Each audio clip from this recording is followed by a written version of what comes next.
পঞ্চায়ত নিৰ্বাচনক লৈও বিশেষ মন্তব্য উল্লেখ কৰিছে ডক্টৰ হিমন্ত বিশ্ব শৰ্মাই 2 পৰা 5 এপ্ৰিলৰ ভিতৰত ঘোষণা হ'ব পঞ্চায়ত নিৰ্বাচন 3 এপ্ৰিলত পঞ্চায়ত নিৰ্বাচনৰ দিন ঘোষণা কৰাৰ পূৰ্ণ সম্ভাৱনা আছে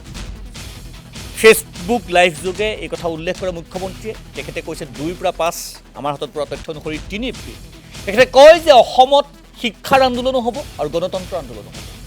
বিজেপি চৰকাৰ পঞ্চায়ত নিৰ্বাচন পাতিবলৈ বদ্ধপৰিকৰ কংগ্ৰেছে কৈছে যে বিজেপিয়ে পঞ্চায়ত নিৰ্বাচন নাপাতে কিন্তু আগন্তুক 2-3 দিনত কংগ্ৰেছৰ প্ৰচাৰ মিছা প্ৰমাণিত হ'ব শীঘ্ৰেই ৰাজ্যিক নিৰ্বাচন আয়োগে ঘোষণা কৰিব পঞ্চায়ত নিৰ্বাচনৰ দিন চাওক মুখ্যমন্ত্ৰীৰ ভাষ্য শ্ৰদ্ধাৰ ৰাইজ কংগ্ৰেছ দলে কৈছিলে যে বিজেপিয়ে পঞ্চায়ত নিৰ্বাচন অনুষ্ঠিত নকৰে মই আপোনালোকক বিনম্ৰতাৰে সৈতে ক'ব বিচাৰো যোৱা মাহতো আমি পঞ্চায়ত নিৰ্বাচন পাতিব পাৰিলোহেঁতেন কিন্তু লৰা ছোৱালীয়ে পৰীক্ষা দিব নোৱাৰিলেহেঁতেন লৰা ছোৱালীৰ স্বাৰ্থ